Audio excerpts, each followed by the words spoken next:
stato molto bravo Schneider che poi subisce fallo, ma c'è la norma del vantaggio. Eto'o trova Milito, vanno avanti i due attaccanti principi dell'Inter. Milito, una finta in area, ancora è il principe Diego Milito, la firma lui, probabilmente questa finale, questa coppa. Bonjour à tous et bienvenue dans un nouveau numéro du Focus. Plaisir de vous retrouver pour débriefer ce double match contre la Fiorentina qui a eu lieu en l'espace de quelques jours. Premier match contre la Fiorentina plutôt jeudi à l'Artemio Franchi, j'avais oublié le nom du stade. Victoire 3-0 de la Fiorentina, débâcle pour l'Inter, mais l'Inter a pu prendre sa revanche en quelque sorte avec ce match retour qui a eu lieu hier, ce lundi, et qui permet à l'Inter de se rapprocher à un seul point du Napoli, en sachant que les Nerazzurri rencontreront les Napolitains dans 2 matchs après avoir affronté la Juventus à l'extérieur et le Genoa à domicile. Et du coup, on va revenir un peu sur ce double match contre la Fiorentina. Et pour en parler, j'ai toujours mon plateau habituel avec Fédé qui est avec nous. Comment ça va, Fédé? Bah ça va, c'est après 2 matchs, ouais, on a l'impression qu'on a joué la Fiorentina en Coupe d'Europe, quoi. On a joué un match aller, un match retour en 4 jours. Mais non, sinon ça va. Mieux depuis hier. Heureusement qu'on n'a pas fait le podcast vendredi, hein. Heureusement qu'on n'a pas fait le podcast aussi après Milan, parce que mine de rien, on avait encore des choses à dire encore plus intéressantes avec ce double match contre la Fiorentina. Et pour débriefer aussi ce match avec nous, Renaud. Comment ça va, Renaud? Ça faisait un petit moment que tu n'étais pas venu. Ouais, merci pour l'invite, les gars, ça va. Ça va mieux ce matin que vendredi matin. Eh ben, écoutez, messieurs, vu qu'on s'est tous présentés et qu'on a dit évidemment aux abonnés et aux auditeurs de s'abonner sur le compte de la Beneamata, de nous suivre sur les réseaux sociaux, Twitter et Instagram principalement, et évidemment de mettre un pouce bleu. On va commencer ce débrief avec notamment, comme d'habitude, vous en avez l'habitude, le petit partage d'écran pour les auditeurs, enfin plus pour les téléspectateurs, si je peux appeler ça comme ça, pour ceux qui nous suivront sur YouTube.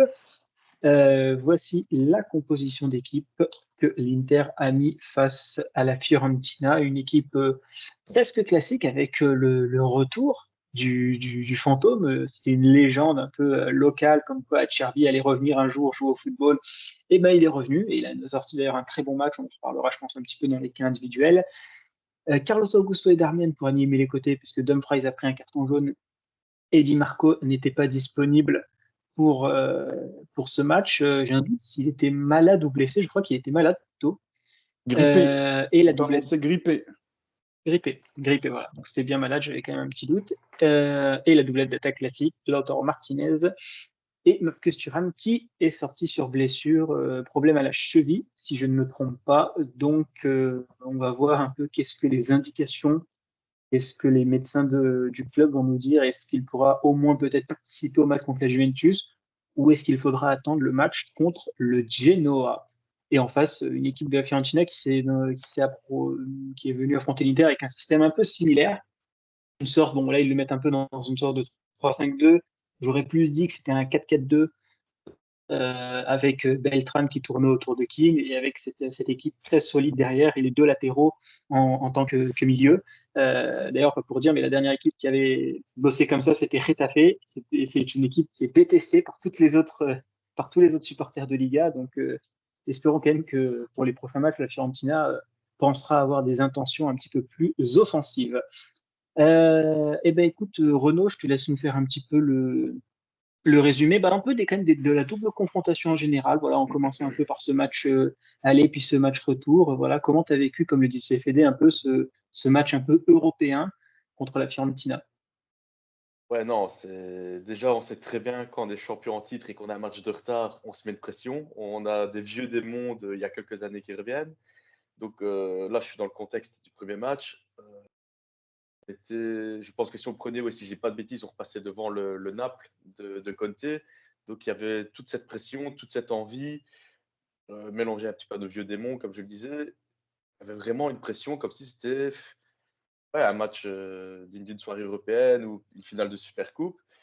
Je pense que ce soit au niveau des joueurs comme des supporters, il y avait vraiment cette ambiance. C'était assez électrique, c'était assez tendu. Le match en lui-même, si on peut appeler ça un match, il n'y a qu'une équipe qui a joué, il faut être honnête, c'est la Fio. On a fait un non-match. Eux, ils étaient totalement dans leur match. C'est amplement mérité. On peut revenir bien sûr sur quelques petites erreurs d'arbitrage, comme dans tous les matchs et comme dans toutes les affiches chaque week-end en Serie A. Mais ce match, je pense que vraiment sur les 5 dernières années, on a eu quelques défaites ou quelques matchs nuls qui sont un petit peu, qui ont eu un goût amer. Mais je pense que sur les 5 dernières années, pour moi, c'est une des pires défaites.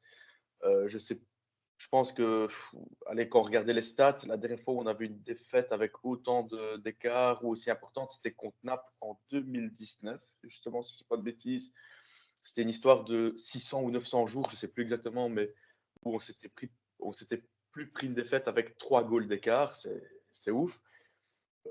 À l'après-match, c'était horrible parce que je pense qu'on n'est plus habitué à perdre ou à perdre de cette façon. Parce qu'il y a quand même perdre et perdre avec la manière. Je trouve toujours ridicule de dire perdre avec la manière, mais il y a toujours une façon de se dire on s'est quand même battu. On s'est battu. Là, pour moi, on ne s'est pas battu. Il n'y a qu'un seul joueur et c'est le seul qui, pour moi, sortait du lot. C'était De Vrij. Parce que cette saison-ci, lui, il est intouchable. On ne peut rien lui dire. Mais pour moi, c'était clairement un non-match. J'étais clairement dégoûté. Après, voilà, on reste quand même à fond derrière l'équipe. L'Inter, on l'aime quand elle gagne, on l'aime aussi quand elle perd, pardon.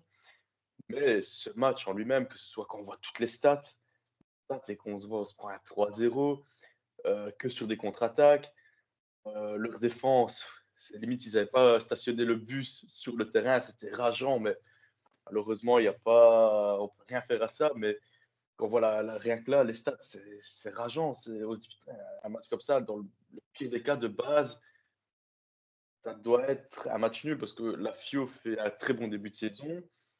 Malheureusement, face à nous, ils ont eu le drame qui a fait que, puis ils ont rencontré une période creuse où c'était que des défaites, des matchs nuls.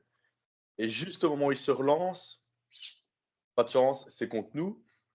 Après, ben, voilà, il fallait garder en tête après cette défaite que oui, on est derrière Naples, on est deuxième, mais il faut surtout pas oublier, et ça c'est valable pour tout le monde, on ne joue pas le même football que le Naples de Conte. Conte joue un match par semaine où nous, on en joue deux. Conte peut se permettre de donner 3 jours de repos à ses joueurs, où nous, ben, c'est que 3 jours d'entraînement parce que y a tel match, tel match, tel match. Il ne faut pas oublier qu'on a eu 2 matchs de Super Coupe. C'est que 2 matchs, on va me dire, mais ça reste 2 matchs avec leur intensité et pas contre n'importe qui. On n'a pas joué contre n'importe qui. Alors certes, on n'a pas été chercher le trophée, mais ça reste 2 matchs quand même avec une toute autre intensité. Et bien sûr, les déplacements. On joue une Champions League que Conte, ces hommes ne jouent pas. Il faut être honnête, ça fait beaucoup. Et encore une fois, c'est encore des déplacements. C'est 4 déplacements.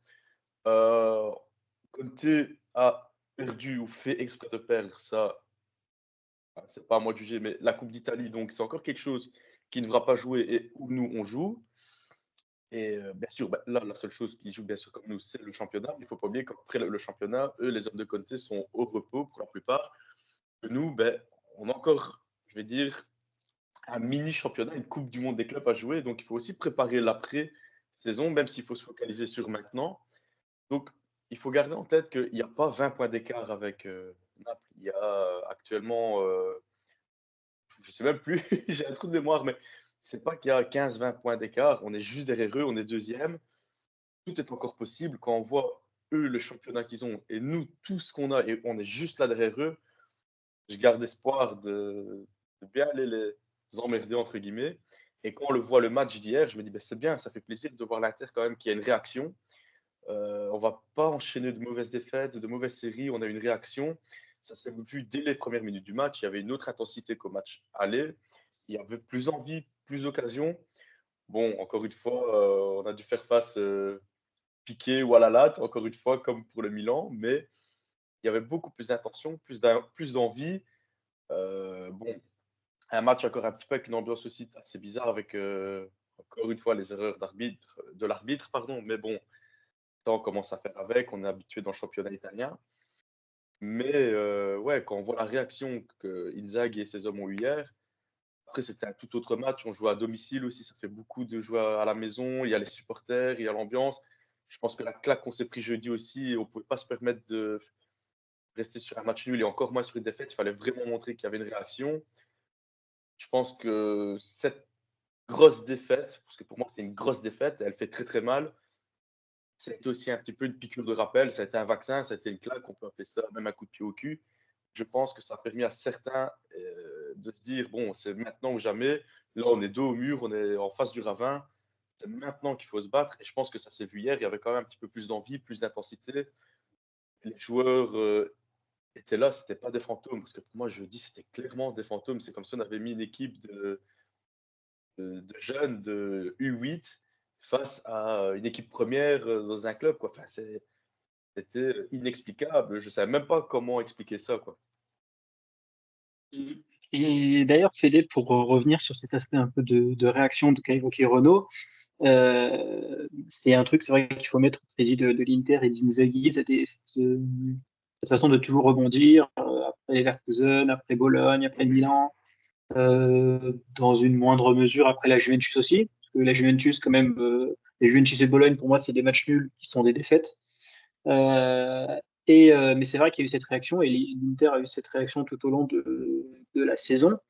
Maintenant, Fédé, mais ça sera pour des débats dans les prochaines semaines, donc je ne vais pas l'aborder tout de suite. Toi, sur ce vraiment match aller, match retour contre la Fiorentina, c'est clairement deux Inter différentes, avec pourtant des joueurs pas si différents, hein. Le milieu de terrain était le même. Bon, la défense, Cherby a joué titulaire cette fois-ci à la place de Vrij, mais sinon, on avait une équipe quasi similaire. Et c'est vrai que l'attitude a changé, Fédé, parce que jeudi, c'était une défaite amplement méritée avec une équipe qui n'était pas une équipe, avec une attitude, comme disait Renaud, hein, il y a perdre et perdre. Là, vraiment, tu t'es fait éclater par le score, éclater par l'attitude. T'as jamais donné signe de vie, signe d'une volonté de se rebeller. Même on en parlait un peu à la fin du groupe. Mais voilà, quand il y avait 1-0 pour Fiorentina, quand ça s'est enchaîné à 2-0, limite le 3-0 était presque attendu à tel point que cet Inter n'avait pas de réaction. Ah bah et puis le troisième but, c'est un but cadeau. Parce que c'est une mauvaise passe Il y a en Di Marco qui la retrait. donne. Et du coup, ah non, de toute façon, c'est un non. Ouais, de toute façon, tout le monde l'a dit, c'est un non-match, mais c'était un calvaire à suivre. C'est franchement, moi, à 2-0, j'avais envie que le match il s'arrête parce que je savais très bien que bah, c'était tout, quoi. C'était fini, Mais les matchs en retard comme ça. En plus, alors c'est le truc, c'est que la Fiorentina, du coup, on joue le match aller et le match retour sur 4 jours d'écart, alors que normalement, sur un championnat, bah, tu as quelques mois entre les. Donc ça fait que bah, tu replonges, tu prends 3-0, tu replonges direct dans le match retour. Euh, Même hier, la fin, elle était dure à suivre parce qu'il y avait 2-1. Tu te disais, est-ce qu'ils vont pas nous en claquer un alors que c'était pas la même Fiorentina que 4 jours avant. Tu te dis, putain, ils vont nous en mettre un en fin de match, on va perdre 2 points dans l'affaire.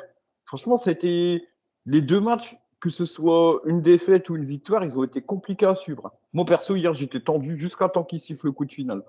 Ah, Tant que c'était pas sifflé, franchement, j'avais quand même peur ils n'ont pas été dangereux parce qu'ils marquent sur un penalty. Franchement, c'est quasiment l'une de leurs seules actions. Ils ont quoi? Ils ont 2 actions dans le match. Donc en fait, c'était vraiment la fin de semaine piège où bah, tu pouvais repartir avec 1 point sur 2 matchs. Bon là, il y a la victoire. Mais après, de toute façon, il y avait une stat qui disait qu'à chaque défaite d'Inzaghi, bah, de l'équipe d'Inzaghi, il y avait toujours une réaction derrière. Et je pense que les joueurs, ça arrive après. Moi, je pense que c'est le pire match de la période Inzaghi. Il y avait un Sassuolo à Domimila, ça a été encore pire, je pense, parce que là, Il y avait la Spiezza aussi, hein. La Spiezza, je m'en souviens de ce match. ouais, qu'on perd 2-1, mais c'est vraiment là, je pense que c'est le Lukaku, niveau. l'histoire de penalty, tout ça, c'était avec les coups où on avait. Enfin, bon, moi, vous savez très bien que je suis pas fan de ce genre de méthode où les supporters avaient convoqué les joueurs comme si c'était un proviseur qui convoquait les élèves à une réunion parents-prof. Mais voilà, avec toutes ces. Et puis, la Spiezza, il y avait en plus une ambiance un peu délétère où Inzaghi était pas loin de sauter. Bon, là, Inzaghi ne sautait pas après ce match, évidemment.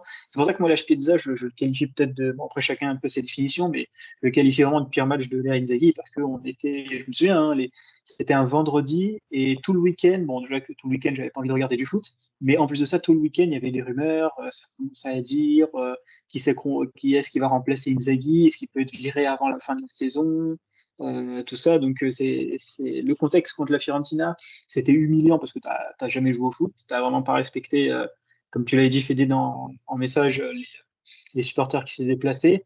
Mais la Spezia, moi, je trouve qu'il y avait un aspect encore pire que ça, personnellement. Après, moi j'ai déjà vu des matchs où tu perds et que tu as 50 occasions et tu sais pas marquer. Je me souviens, il y a eu une période, justement, la période de Spezia, il y avait eu un Inter Fiorentina, un Inter Monza où tu dois les gagner les matchs-là, puis tu te prends un but de merde sur leurs seules actions en fin de match. Le contenu, tu as eu du contenu, tu n'as pas marqué, bon, c'est quand même. Mais là, il n'y avait rien du tout. Là, en fait, le match pour l'Inter, il s'est arrêté au but refusé à Carlos Augusto sur le hors-jeu. Il y a hors-jeu, il y a hors-jeu. Mais après, il n'y a plus rien. Après, ils n'ont plus rien montré. Donc, c'est tout. Des fois, ça arrive. Je pense que même Manchester City, il y a eu des non-matchs. Real, il y a eu. Et là, ce qui a été bien, c'est qu'il y a eu la réaction d'orgueil des joueurs. De toute façon, je pense que ça a été une réaction d'orgueil. De toute façon, je pense que le lendemain du match, il y a quand même dû y avoir des mots. Ça a dû parler entre eux, entre le staff, les joueurs, tout ça. Et bon, on a eu le match d'hier qui commence pas non plus bien avec la sortie de Thuram. Bon, après, moi, la sortie de Thuram, je l'ai vu galoper comme un lapin pour son remplacement. Donc, je me fais peut-être pas trop de soucis pour lui. Moi, j'ai pas l'impression que ce soit vraiment grave, que ce soit vraiment ils l'ont sorti pour pas prendre de risques. Et puis, ouais, de toute façon, après, nous, les matchs en retard, quand on a l'étoile du match en retard, j'ai l'impression que ça nous porte malheur, quoi. En fait, si à l'avenir, on a un match en retard encore, faut compter 0 points. Faut arrêter de faire des plans sur la comète. Si on gagne le match en retard, on a 3 points de plus. Non, on va dire qu'on l'a perdu. On va se dire ça maintenant, qu'on perd tout le temps le match en retard. Comme ça, au moins, Mais J'espère qu'on n'aura plus de match en retard d'ailleurs, hein, parce que normalement c'est une ouais, anormalité, c'est une anormalité les non. matchs en retard. Là, ils ont comme des choses normales. puis là, ils ont mis Non, du mais là, temps quand même. circonstances particulières, évidemment. Là, mais je te parle tu vois, Ouais, Bologne, et puis c'est pas la ouais, première ouais. fois hein, qu'en Italie, il y a des matchs en retard. Donc le problème, c'est que, et puis surtout, ça, c'est un souci, je sais plus j'ai plus si c'est, je crois que j'avais vu, enfin, c'était un anglophone supporter de l'Inter qui l'avait dit. Puis les matchs en retard repoussés 40 mois après le match. À un moment donné, ok, il y a des calendriers, je comprends, mais 40 mois après, enfin, on va pas non plus le jouer en juin, ce match contre la Fiorentina. Je trouvais déjà que les dates sont de plus en plus loin à chaque fois. C'était en décembre le match où Beauvais a fait son malaise. C'était début décembre. Début décembre, ouais. Ouais, donc ça a quand début même décembre. fait 2 mois, hein, ouais, quasiment plus de 2 mois pour le remettre. Donc, mais ouais, non, c'est pénible. Et puis, mais là, finalement, tout le monde, là, la pression, elle est sur Naples. Parce que Naples, il n'y a plus de Coupe d'Italie, il n'y a pas de Coupe d'Europe. Ils ont qu'un point d'avance. Et c'est eux, et c'est tous les week-ends, c'est d'eux qu'on parle comme leader. Donc la pression, elle est sur Naples.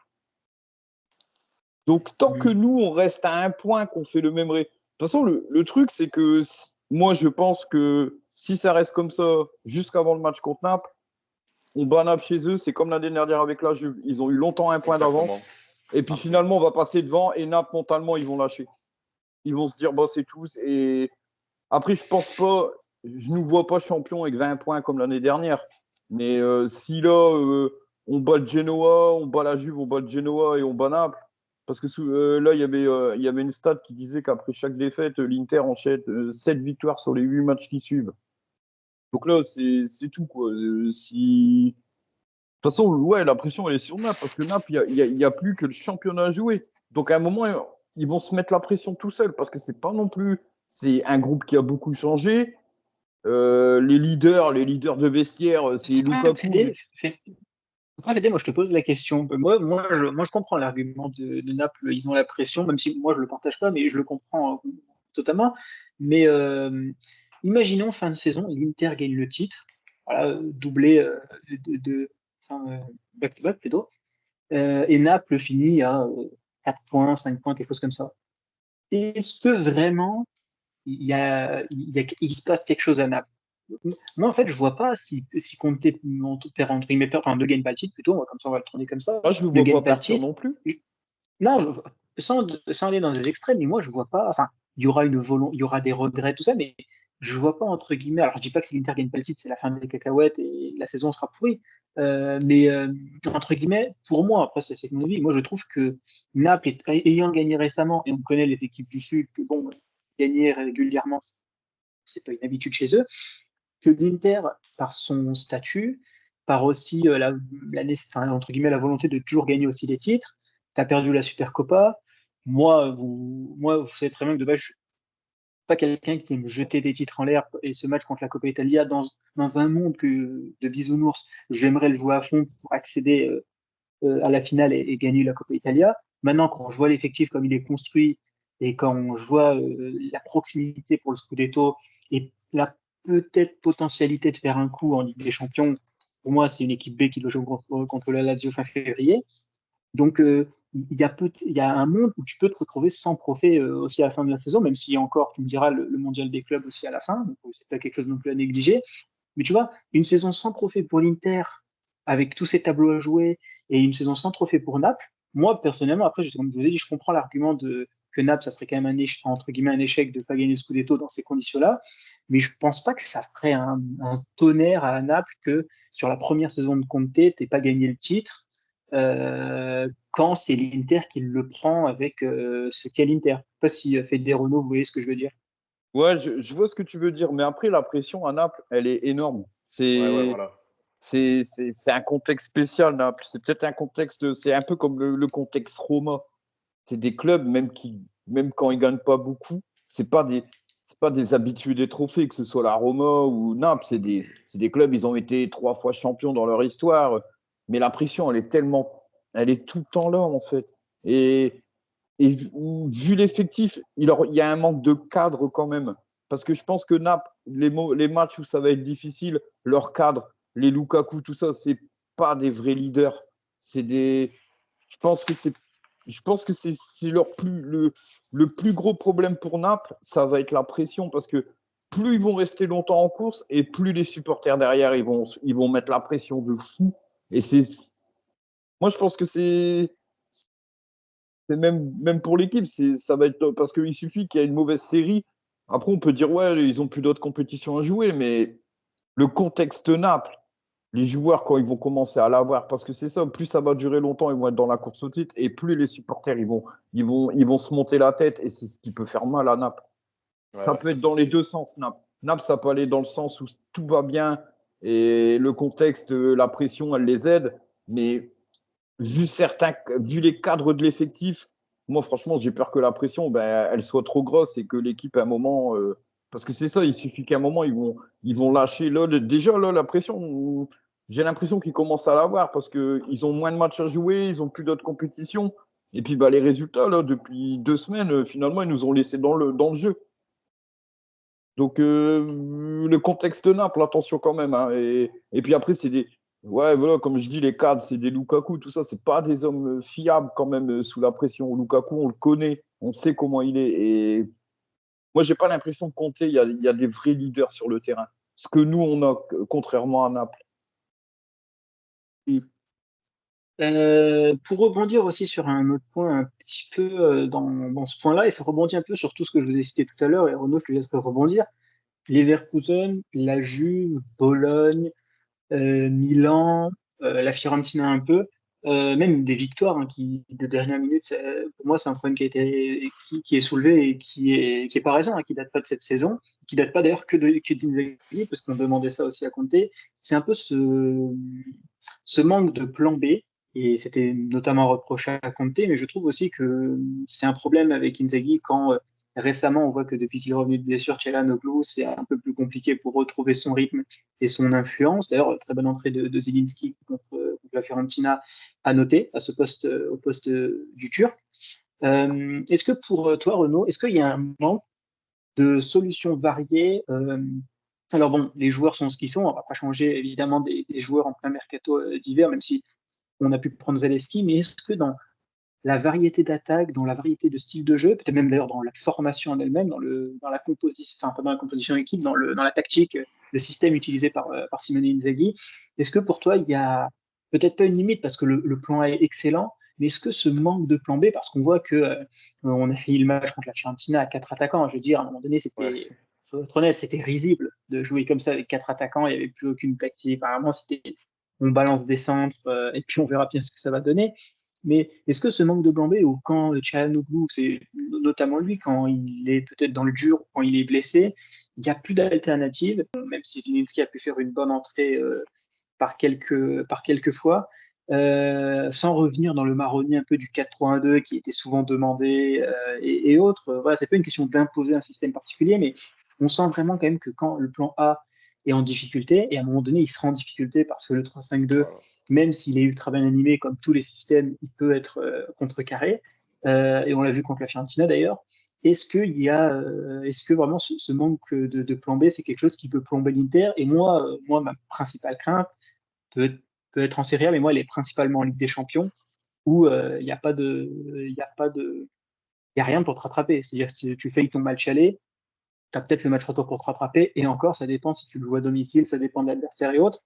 Est-ce que pour toi, voilà, c'est un problème, peut-être, ce manque d'alternative dans le jeu de Simone Inzaghi quand Çalhanoğlu ou même quand d'autres joueurs sont absents ou en manque de forme?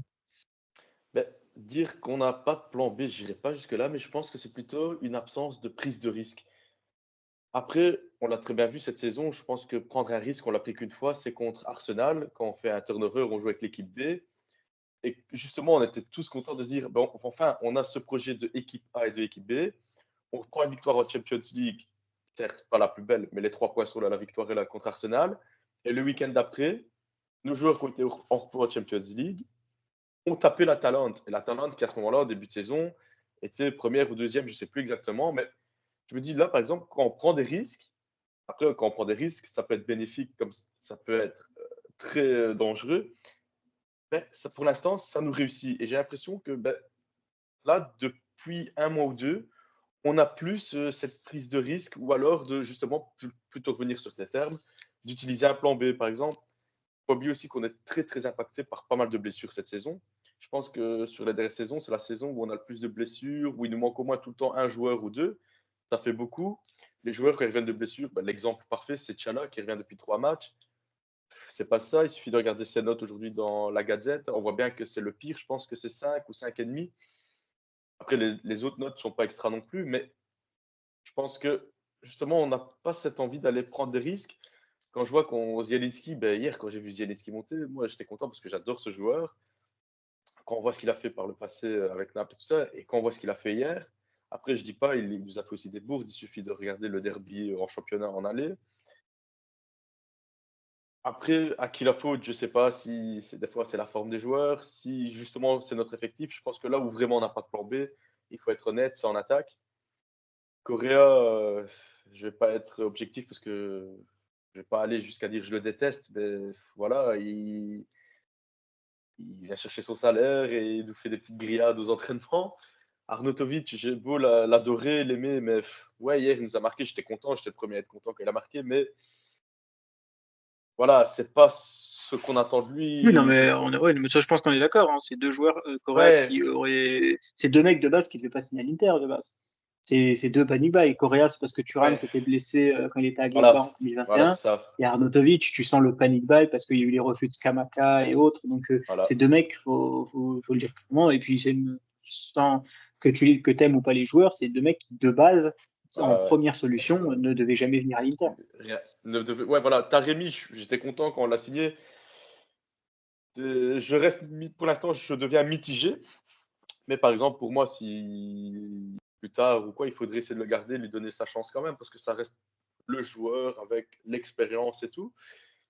Mais pour moi, le seul vraiment endroit, je vais dire, de l'équipe où on n'a pas de plan B, c'est l'attaque. Rien que hier, on voit un Thuram qui sort, on se dit déjà, on va faire comment dimanche contre la Juve. On voit Arnautovic monter, qu'on l'aime ou qu'on l'aime pas, ben, tout le monde souffle, tout le monde tient sa tête, et on se dit, oh, qu'est-ce que ça va être catastrophique. Heureusement, hier, je suis content, il a marqué, je lui souhaite d'en mettre encore plusieurs comme ça.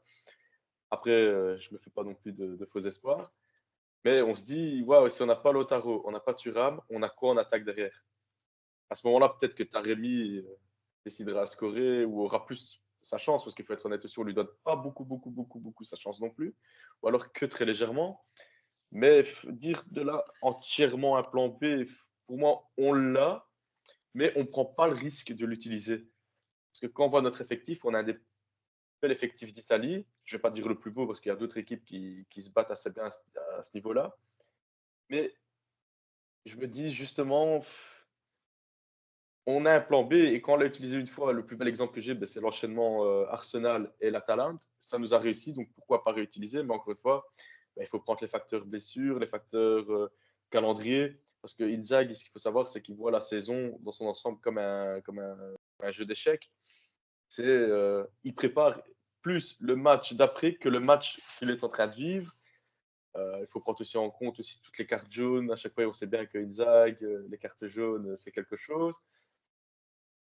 Je sais pas, je suis un petit peu mitigé, je bloque un petit peu sur cette question-là. Le plan B, pour moi, on l'a, mais on l'utilise pas. On ne prend pas le risque de l'utiliser, que ce soit dans les changements. Et je pense que aussi Inzaghi, son jeu, tout le monde le connaît. Tout le monde. Je pense qu'il n'y a personne sur Terre qui ne connaît pas son jeu. Mais est-ce que le changer, que ce soit sa formation, prendre des risques ou quoi, maintenant, ce ne serait pas justement un trop gros risque et que ça risque justement de nous courber la saison et de faire une saison blanche quoi, à ce moment-là? Mais c'est une idée, moi, que je trouve intéressante. Est-ce que tu as les interprètes? Ça, c'est une question qu'il faudrait déterminer. Changer la pointe du système quand Çalhanoğlu n'est pas là, passer du 3-1-4-2 au 3-4-1-2 avec un numéro 10 et laisser deux milieux de terrain un peu chien, un peu récupérateur comme ça, comme un Barella et un Fratesi, un Barella ou un Mkhitaryan. Pas évidemment toujours l'utiliser sans en faire le système de base, mais de se dire on a cette arme-là dans notre pochette, dans notre réserve, et on peut au cas où l'utiliser, la dégainer quand la situation le demande. Renaud, est-ce que voilà ce changement pour un 3-4-1-2 avec un numéro 10 qui serait beaucoup plus libre, maintenant, est-ce que tu l'as dans l'effectif? Ça, c'est peut-être un peu plus la question aussi. Mais est-ce que ce genre de changement de système, tu trouverais ça envisageable sans tout changer dans l'équipe? Ouais, moi, totalement. Moi, je ne sais même pas que je le trouve envisageable. Je suis même pour, parce que justement, là, on reviendrait sur une prise de risque. Encore une fois, le problème, là, ça reviendrait sur l'effectif. Est-ce qu'on l'a ou pas, justement, pour assimiler à ce format de jeu? Mais je suis totalement pour. Ça permettrait aussi de déstabiliser l'adversaire et de se dire, on fait quoi là maintenant? Mais surtout aussi de pouvoir faire briller tous les joueurs ou créer des individualités et tout simplement aussi concrétiser plus de matchs. Parce que l'année passée, le plan A a fonctionné sur tous les matchs ou presque. Ça nous a parfaitement réussi. Cette année-ci, tout le monde nous attend en tournant, tout le monde s'est renforcé. Nous, on a gardé l'équipe type avec quelques transferts. Et tout le monde, je ne vais pas dire tout le monde se met à notre niveau, mais tout le monde vient nous embêter, nous grappiller des points, quoi. Donc, ouais, moi, changer la formation, comme tu l'as dit, moi, je suis totalement pour. Bien plus qu'envisageable. Je suis pour, mais à 1000%, quoi. Et toi aussi sur ce possible changement de système, est-ce que c'est quelque chose que tu aimerais voir? Est-ce que c'est quelque chose auquel tu crois? Ou est-ce que tu te dis, bon, Inzaghi, ça restera le plan A, le bon 3-5-2, et puis Akan, pas Akan, ça restera comme ça, Barella ou pas Barella, ça restera, tu rames, pas tu rames, Lautaro, pas Lautaro? Bah, hier, on a vu que Thuram est sorti vite, il l'a remplacé. On a vu Akan, il l'a vite sorti parce qu'il a vu qu'il n'était pas dans le match.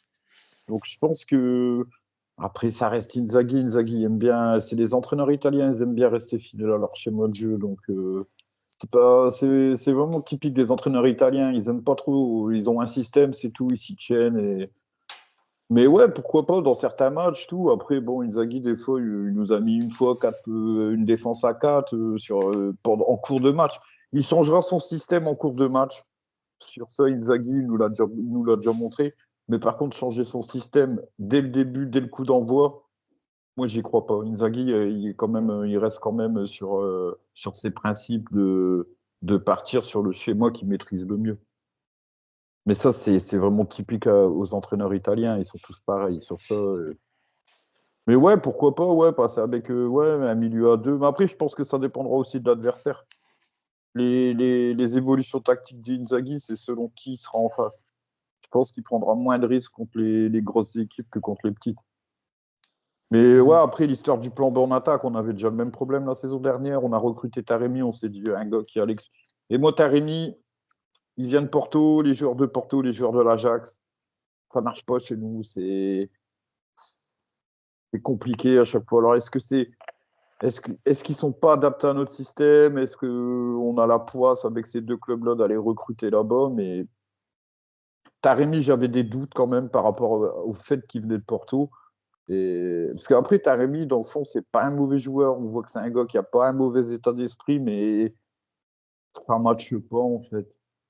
Après, c'est peut-être pas de sa faute à lui, hein, mais c'est peut-être le contexte qui fait que, parce que Taremi, moi je me souviens de match lui en Ligue des Champions. Bon, c'est pas non plus le gars qui va mettre 25 buts par saison, mais là je On le trouve savait, que, hein. On le savait, il fallait pas s'attendre à ça de Taremi. ouais, mais là son apport il est vraiment faible. Oui, oui. Non, mais je Je te me... crois. Moi, je ne conteste pas la saison de Taremi qui est en dessous de ce que j'attendais aussi.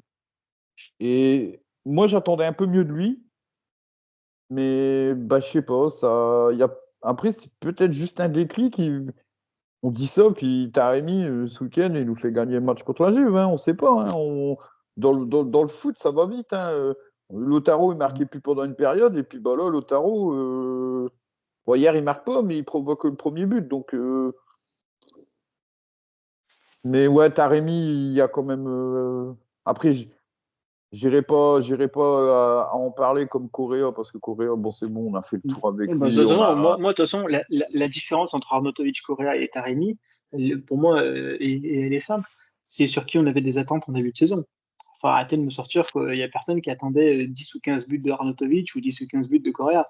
On attendait à peu près une dizaine de buts aussi de Taremi. Preuve en est que si tu as des attentes sur quelqu'un, c'est que tu l'estimes plus qu'un autre. Donc, c'est clairement la différence entre Taremi Ah et bah, nos deux copains autrichiens toi, et argentins. Correa, on n'attendait rien de lui, on a déjà eu plus que ce qu'on attendait. Hein. Oui, parce qu'on partait Franchement, de zéro.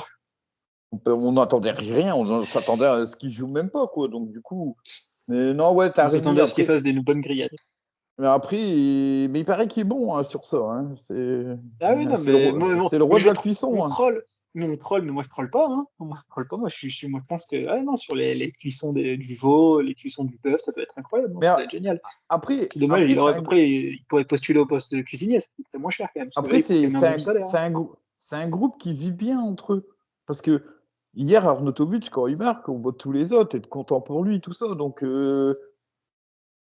c'est pareil, même quand Correa, quand il y avait marqué, c'est pas des mecs qui foutent la merde dans le vestiaire, tout ça, mais Ah c'est non, pas non, des. non. Après, c'est peut-être des joueurs pas faits pour l'Inter, et on en a eu plein dans le Oui, passé. C'est pas les c'est ça. premiers, ce sera pas les derniers, je Donc, pense. non, peut-être que Taremi rentre aussi dans cette liste de joueurs qui ne peut pas Ah, s'adapter à l'Inter et qui c'est ça. partira peut-être en Arabie Saoudite cet été. Voilà. Par contre, moi, un truc que j'ai bien aimé hier, c'est les deux Polonais. Les deux Polonais, j'ai l'impression que Mais Fédé, Zielinski, avant de nous spoiler, justement, parce que c'était un peu la le transition avant la terme. troisième séquence sur Fratesi, c'était un petit peu un joueur qui vous a plu lors du match contre la Fiorentina. Donc, on va faire un petit joueur chacun en 1-2 minutes chacun. Donc, par contre, il va falloir Bon, choisir un des deux Polonais. j'ai commencé. Alors, moi, je vais pas en citer un, je vais citer la paire de Polonais. Parce que franchement, il y a une action, même à deux. Alors, Zielinski fait une récupération, il attire tous les joueurs sur lui, mais une passe dans le trou pour Zalewski. Mon perso, la paire de Polonais, je pense que Zalewski, c'est bien que Zielinski était déjà là. Et Zielinski, je pense que l'arrivée de Zalewski, ça va lui faire du bien aussi. Parce qu'au moins, ils se sentiront peut-être un peu moins seuls dans le vestiaire. Peut-être pour s'adapter avec les autres, ça va. Donc, moi, la paire de Polonais. J'ai bien aimé sur le match d'hier. Ok. Renaud, toi aussi, un joueur que t'as bien aimé sur le match contre la Fiorentina lundi. Si Fede les avait pas cités, j'aurais dit aussi la paire de Polonais. Peut-être même plus Zielinski, mais pour être original, je vais dire son retour nous a quand même fait du bien. On l'a bien vu hier, c'est Acerbi. Honnêtement, moi j'étais bien content. Il n'a pas fait le match digne d'une finale de Champions League, mais il a su cadenasser Moïskine qu'il fallait. Ce qui est quand même pas facile parce qu'il fait une très bonne saison cette année-ci. C'est un joueur un petit peu dans le profil, je vais dire, à la Léao, un petit peu fluide, technique, qui aime bien bouger, voire danser, on va dire. Et je pense que le retour d'Acerbi nous a fait énormément de bien. Je pense qu'il nous a manqué dans pas mal de matchs parce qu'on sait bien qu'Acerbi, dès qu'il faut tenir une star ou un buteur un petit peu fluide, le mec se transforme. Quoi. Ça ne devient plus le papy, c'est vraiment le défenseur. Et ça a fait du bien de revoir un petit peu cette défense, parce que hier, Bastoni, je ne saurais pas dire s'il a fait un bon ou un mauvais match. On voyait qu'il tentait beaucoup, qu'il était explosif, qu'il traversait le terrain, balle au pied, tout ça, mais la conclusion n'était toujours pas là, que ce soit Coup de dans déchet. Ouais, voilà. La base était bonne à chaque fois, et une fois arrivé près du goal adverse, c'était une déchetterie. Quoi. Et ça fait un petit peu chier quand on voit le travail fourni par le joueur. Mais pour moi, le joueur hier aussi, hors polonais, c'est Acerbi. Pour moi, il fait un très très bon match. Alors, j'aurais bien cité Nicolo Barella, mais bon, c'est se répéter chaque semaine. Ouais, voilà. Donc, non, mais voilà, Barella, c'est encore Ah, Barella, très, s'il met le très, du ciseau très, très hier, haut niveau. Ah oui, t'as le but il ouais, enfin, bon, but en de truc, l'année. bon. Là, ce que je vais dire, c'est vraiment un truc un peu coup de couteau dans le dos. Mais c'est vrai que techniquement, s'il la reprend du droit, elle rentre, je pense. Bon, là, il la reprend du gauche, mais bon, déjà, il fait la reprise, c'est déjà fou. Mais c'est vrai que je pense qu'il la met du droit. S'il prend du droit, elle rentre. Puis derrière, il reste stoïque, hein, vraiment, il bouge pas. Mais je vais pas parler de Barella, parce qu'on en parle chaque semaine, et puis on sait pour Barella. Je vais parler d'un autre joueur dont j'avais déjà parlé. Et d'ailleurs, je crois que Fédé, tu étais sur le podcast quand j'en avais parlé.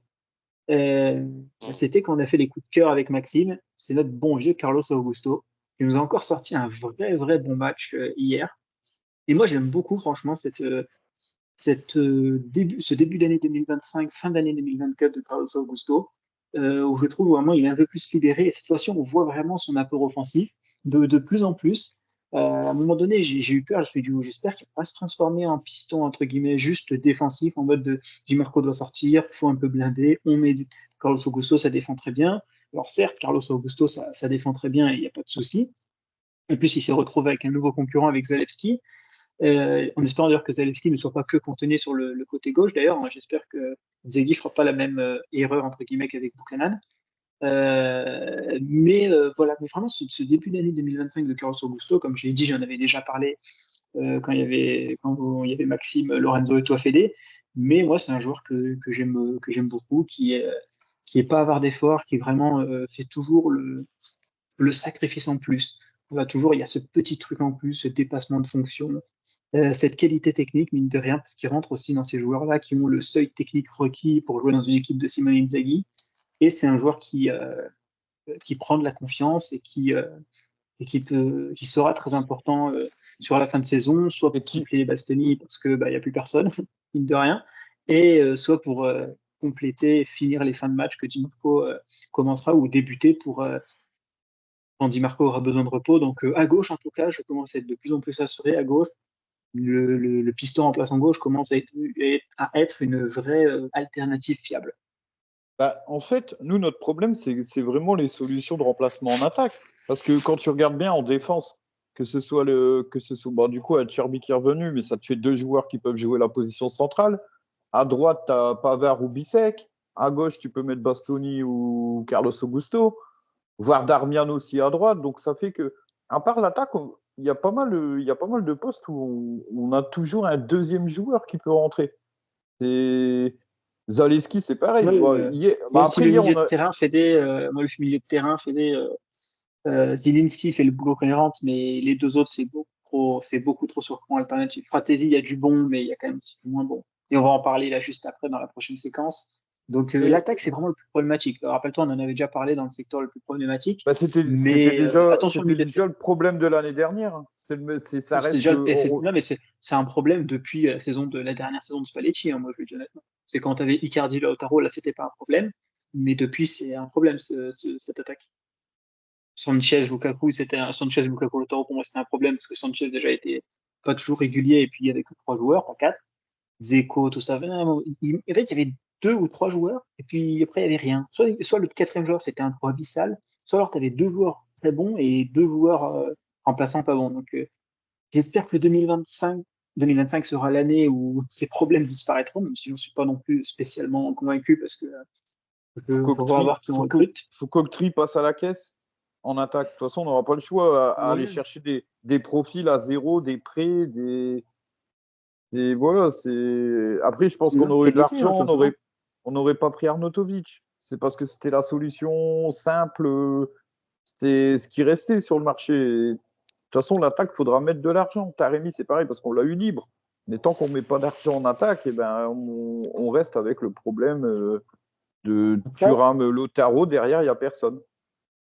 je ne travaille pas comme avocat chez Oxy, Fédé, mais après, eux, ils te diront, ah ben, Lautaro, les propriétaires l'ont pris à 25 millions et Thuram, ils l'ont pris libre. Donc, Ouais, techniquement, il n'y a pas besoin de mettre beaucoup d'argent en attaque pour. déjà 25 millions, on ne les met même pas. On n'a pas les moyens de les mettre parce que à 20-25 millions, on trouve. Mais là, on recrute, c'est du zéro. Le dernier gros renfort en attaque qu'on a mis le prix, c'est Correa. Depuis, on n'a pas mis Il d'argent sur l'attaque. faudra voir.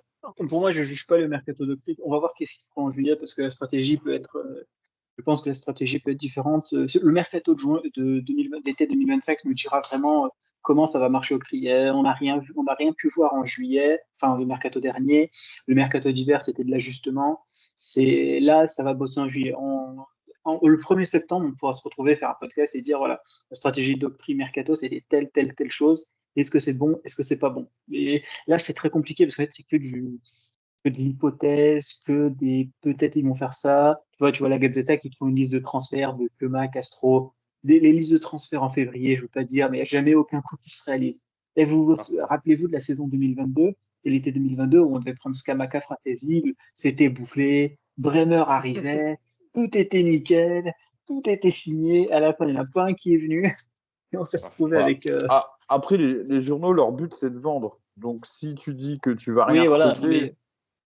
Non, mais tu vois, les trucs Bekema, machin, bon, on va attendre, Mais quoi. par contre, Octroi, cette année, alors déjà, on a déjà rentré 88 millions avec le début de campagne de Ligue des Champions, potentiellement 50 du championnat du monde des clubs. Donc moi, je m'attends quand même à ce que cet été, je ne vais pas dire qu'il nous faut un Bon, mine de mercato rien, à 100 millions. Mais tiens, je pense que tu me fais la bonne transition, Fédé. Tu me parlais de ça, comme ça nous passera sur le troisième sujet. Euh, Octroi, d'ailleurs, Renault a déjà recruté pour cet été Petar Suzic, milieu de terrain du Dynamo Zagreb, qui va venir cet été pour 15 millions d'euros, bonus compris, qui a passé sa visite médicale le même jour, donc hier, tout en ayant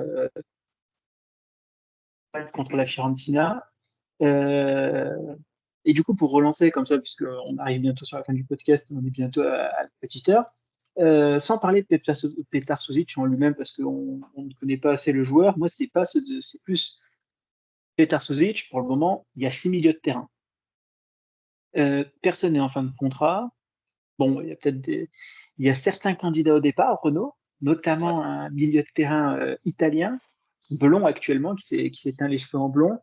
Est-ce que pour toi, Renaud, et je poserai la même question à Fede, est-ce que l'arrivée de Petar Suzic, enfin c'est en tout cas ce que disent les médias italiens, signe, acte, officialise, entre guillemets, le départ de David Fratesi, dont le directeur sportif de la Roma, Gisolfi, avait dit qu'ils ont tenté de le faire cet hiver, malheureusement c'est pas fait, mais qu'une nouvelle tentative sera faite cet été.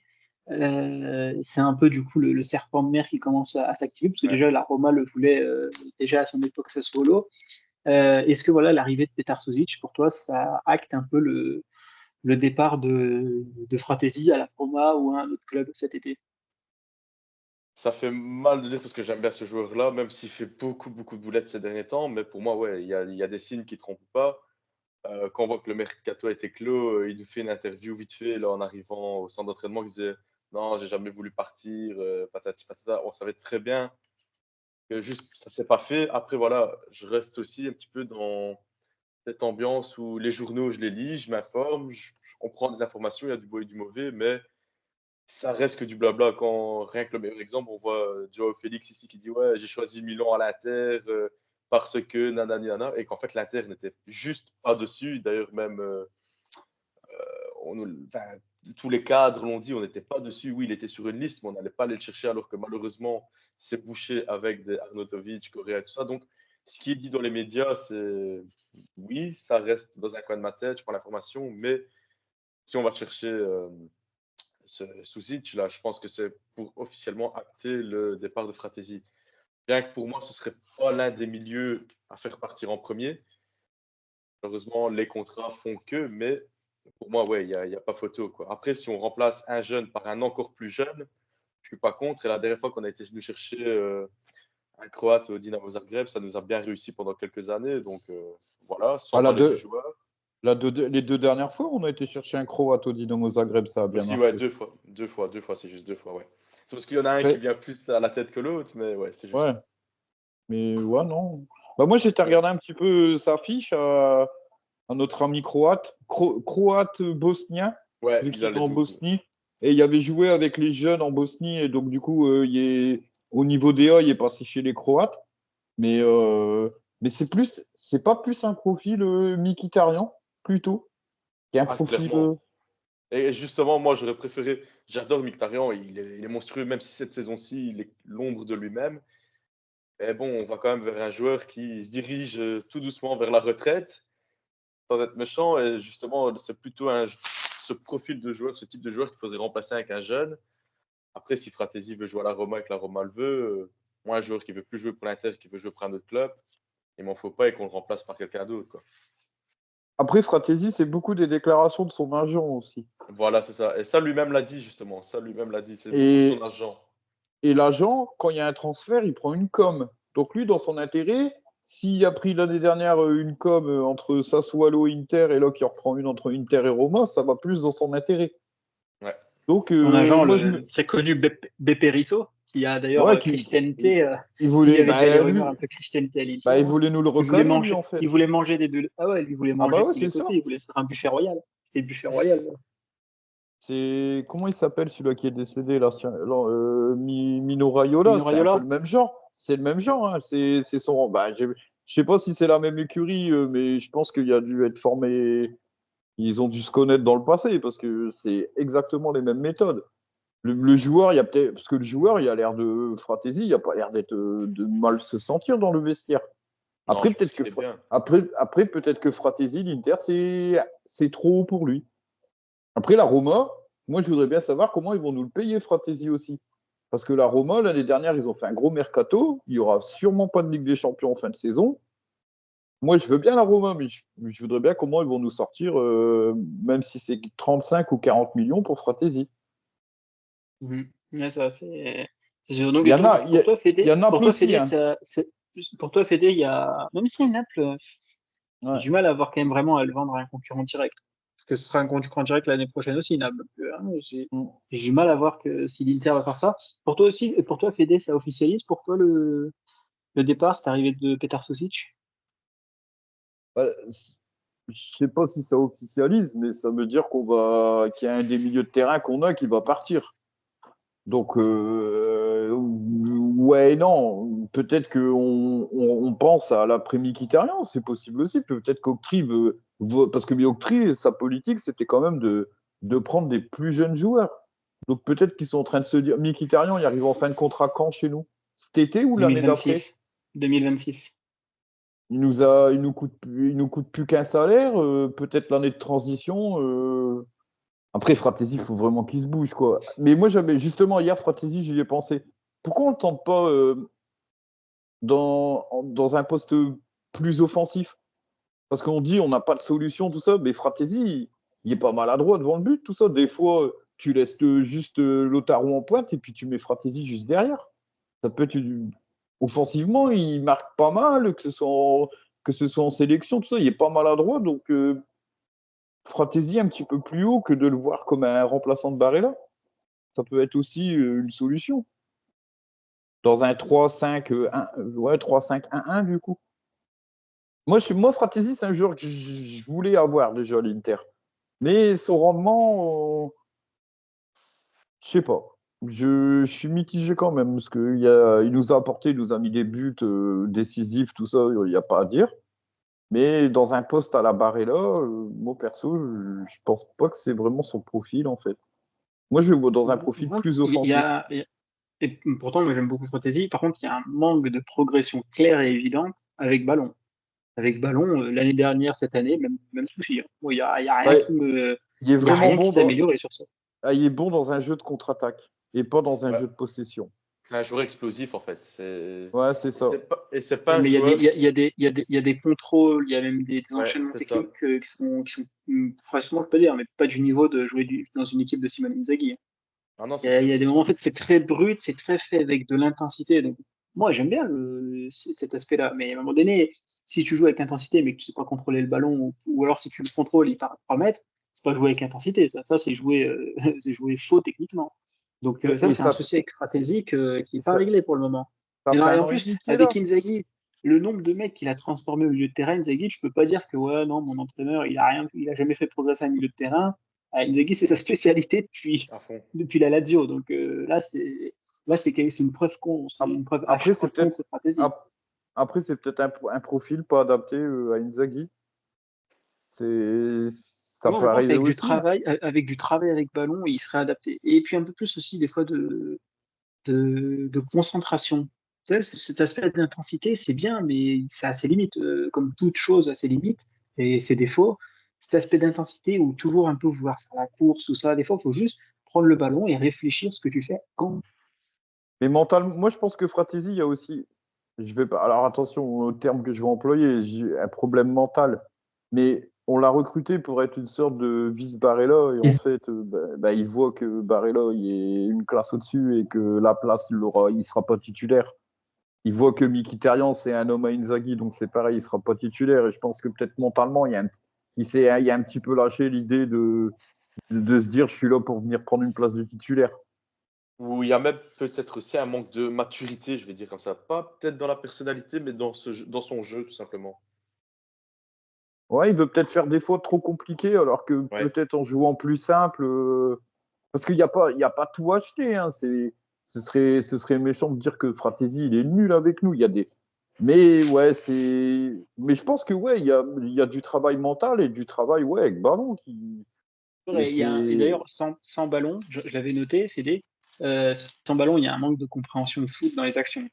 Contre la Juve et contre Bologne, il a deux fois la même action de transition où il est à côté, il doit tirer le maillot du joueur et prendre jaune, et il le fait pas, il suit l'action. Non, à un moment donné, ça aussi, c'est un point que j'avais noté et j'ai vu aussi Cédric dans une vidéo en parler.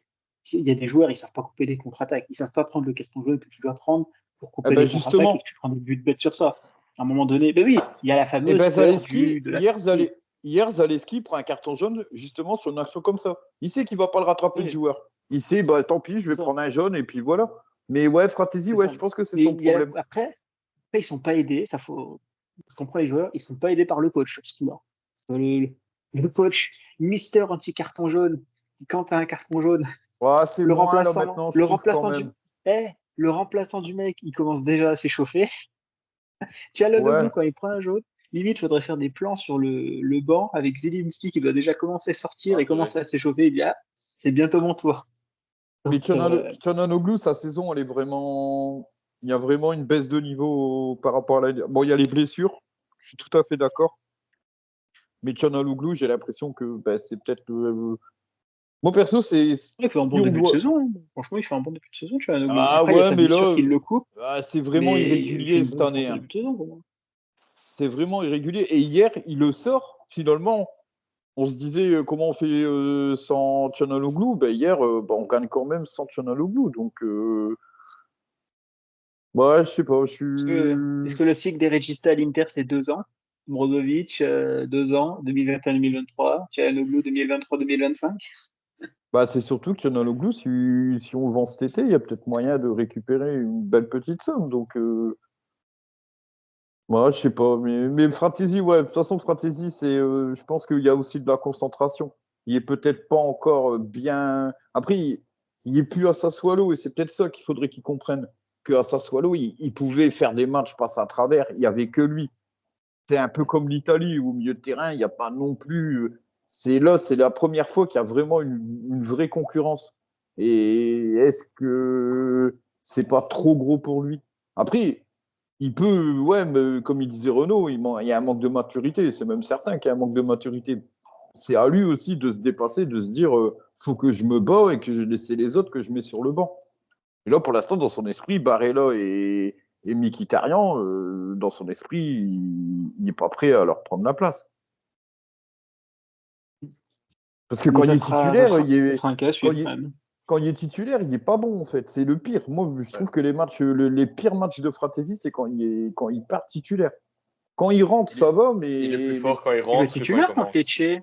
Lecce, quand il met un doublé, il est ouais, mais titulaire, non? Ou il Empoli? y a, il y a Plus, personne il a en Lecce ou face. Empoli. Ouais, laissez Lecce. Mais il n'y a personne en face. Moi, je parle contre les gros. Parce qu'en fait, les erreurs de Fratesi, c'est surtout contre les grosses équipes. C'est pas contre les petites équipes. Contre les petites Ah, équipes, c'est vrai. mais ouais. Après, voilà, ça fait quand même 18 mois qu'il est là.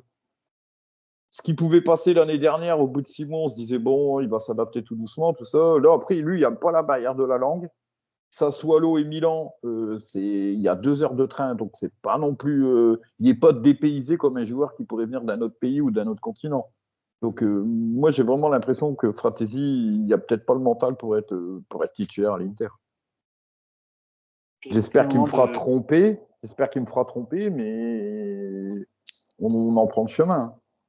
Après, c'est pareil. C'est peut-être le moment de prendre aussi un bon billet sur sa valeur marchande, parce que sa valeur marchande, elle n'a pas baissé, elle a augmenté légèrement, stagné, on va dire, si on prend son prix de départ. Donc, 45, tu peux, 35, franchement, 35-40, ça se vend. Sans aller jusqu'au 45-50, mais 35-40, c'est pas abusé hein, pour un mec comme Fratesi. Tu parles d'un titulaire de la Nationale qui plante des buts souvent. On parle pas d'Aslani non plus. Tu me dis Aslani, je dis 10 millions d'euros et vas-y, je suis content si on vend 10 millions. Mais Fratesi, on parle pas du pimpin du coin non plus. 35, moi je trouve, il n'y a rien de choquant de vendre Fratesi 35-40. Hein. Bah, c'est surtout qu'en plus, ça fait 2 ans qu'on l'a, donc il y a déjà eu une partie amortie sur son prix d'achat. Voilà. Non, mais moi j'oublie l'amortissement. Moi pour moi, je ne prends pas l'amortissement. On serait pas perdant. C'est sûr que tu es gagnant. Voilà, non, mais c'est sûr que tu seras gagnant, parce que je crois qu'il vaut à peu près, Cédric, je crois qu'il avait dit 26 millions à peu près, non? Quand j'avais demandé justement, il était en 26 millions de valeur, donc tu le vendras plus que 26. Alors vraiment, c'est que tu es nul en vente. Mais moi, je parlais plus de la valeur auquel tu l'as acheté. Elle a stagné. Pour moi, elle n'a pas vraiment augmenté, mais elle n'a pas vraiment diminué. Donc voilà, 35 millions d'euros, c'est un prix entre 35 plus bonus. Ça serait une vente acceptable. Ça serait une bonne vente. Une bonne vente de Fratesi sur ça. Mais oui, je pense que, ouais. Et puis de toute façon, on en avait déjà fait un podcast où, déjà, franchement, moi, cet hiver, j'y croyais pas. Parce que fallait remplacer, t'avais pas le temps de le remplacer, tout ça. Donc moi, cet hiver, j'y ai pas cru. Et surtout, quand j'ai vu la rumeur de Christian Day, j'ai dit, mais quand même, on connaît le foot quand même dans les bureaux. Ils ont vu les matchs de Christian Day, donc normalement, ils vont pas le prendre. Mais par contre, moi, cet été, dans le podcast avec Guillaume Arpatini, j'en parlais. Je pense, de toute façon, vu les demandes, je pense que Fratesi veut un poste de titulaire. Vu la progression qu'il a avec ballon qui est toujours aussi problématique, vu beaucoup de paramètres, j'avais déjà considéré début janvier que son départ était inévitable en fin de saison et l'arrivée de Petar Suzic, en espérant que peut-être si notre ami Petar Suzic peut être accompagné d'un Nico Paz, on ne dit pas non plus. Nico Paz, je pense qu'on peut oublier. Mais bon, il faut rêver, on a le droit de rêver quand même. Mais là, un monde sans rêve est si triste. On vient de dire que Taremi ne faisait pas une saison en attente de ce qu'il pouvait avoir vu son pédigré. Fratesi, pareil. Et dimanche, peut-être que c'est les deux-là qui vont marquer et nous faire gagner. Alors franchement, j'espère qu'ils vont nous faire. Mais En espérant ça. En plus, là, on arrive sur la fin du podcast. Messieurs, tu parlais justement de ce match contre dimanche. On va essayer de voir peut-être si la Radio Libre de notre ami Gualtiero se fait soit la semaine prochaine, soit dans 2 semaines. Donc, soit après la Juve, soit après le Genoa. On va essayer de voir un peu sur les disponibilités. On vous informera de tout ça. Et puis, vu que nous, on a dépassé l'heure et qu'on est à 1h10, messieurs, on va s'arrêter là. Merci Renaud pour le podcast. Si d'ailleurs tu peux venir sur une radio libre, ce sera avec grand plaisir aussi. Hein. Ça va, avec plaisir. Si c'est possible, je viens direct. Et Fédé aussi. On se retrouve certainement pour un prochain podcast. On va essayer, de toute façon, on débriefera le match contre la Juve, bien évidemment. Est-ce que ce sera sur la radio libre ou via un podcast on verra ça dans les prochains jours. Et comme tu l'as dit, Fédé, on se retrouve pour un prochain podcast très bientôt. Ciao à tous. Ciao, ciao. Ciao tout le monde.